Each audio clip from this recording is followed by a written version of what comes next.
Hi, everyone. Ecclesiastes chapter 5 this week. And Ecclesiastes chapter 5 covers, one of the most contentious topics, or at least one of the most talked about topics in our culture right now: money. We want it. We want to get it. We want more. We want possessions, because in this country, we can get it if we just work hard enough. We'll see in Ecclesiastes chapter 5 that Solomon, the wealthiest person to ever live, lets us know that that isn't really worth it either. Let's get into it. Chapter 5 is entitled, More is Not Always Better. Solomon had more than anyone, so he should know. The main point of chapter 5: money and possessions aren't going to make you feel fulfilled. It seems like they would. It seems as if the more money and the more possessions we have, it would make us happier and it would give us a little bit of peace of mind. Solomon says that's just the opposite. It doesn't work that way. And so the key verse that we're going to look at is from verse 10. Anyone who loves money is never satisfied with money, and anyone who loves wealth is never satisfied with his income.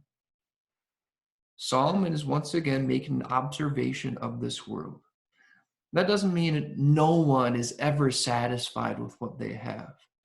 Hopefully, we as Christians have a little bit of a contentment, a satisfaction, a happiness with what the Lord has given us. But in general, this is how life works. No one is satisfied with what they have. If they get a bigger paycheck, they're never satisfied with it for long. They just want more.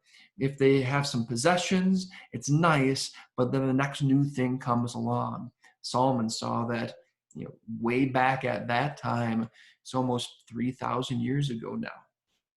What you need to know as you navigate this chapter: the first section is a little bit different. It talks about approaching God in prayer and in your vows. Solomon reminds us to remember whom you're talking to. He is the Almighty Lord, the creator of this universe, and we are finite, sinful human beings in this world. Treat him with a little bit of respect when you go and talk to him. And then after that, what else you need to know is Solomon gets into this wealth and these riches and the money. And he wants us to remember that, opposed to what we hear, our success is not based on the amount of your salary or your vehicles or your house or your position or anything else that you can get your hands on. And Solomon should know he truly had anything he ever wanted. That didn't make him successful. He found that out by the end of his life, and now he wants us to know. The last 3 verses of the chapter highlight contentment, satisfaction. He's mentioned that a few times before in the previous chapters. He comes back to it again. Make sure you highlight those verses as well. Solomon keeps hammering home this point. I have everything, but everything doesn't matter. Contentment, satisfaction, happiness with what the Lord is giving you right now does. And so this is what he settles on for the meaning of life in chapter 5. It's not getting as much as you can. That shouldn't be your pursuit. That should not be your goal. You got to rethink things and reprioritize, because the richest man who has ever lived says it is not worth it. Read chapter 5. Interesting chapter. It applies to your life. It applies certainly to our lives as Christians living in this particular country. And I want you to remember this in Ecclesiastes chapter 5. The Bible says that Solomon brought in over $1.5 billion in gold alone for every year he reigned. That's 40 years.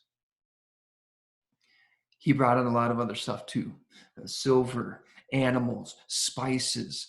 He was extensively rich. Over 40 years, that's over $60 billion just in gold. He's worth listening to when it comes to discussions about money.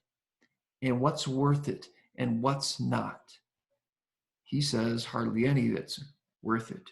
Just be happy with what you have. On that note, have a great rest of your week. Please read Ecclesiastes chapter 5 and get back to me with any questions or comments you might have.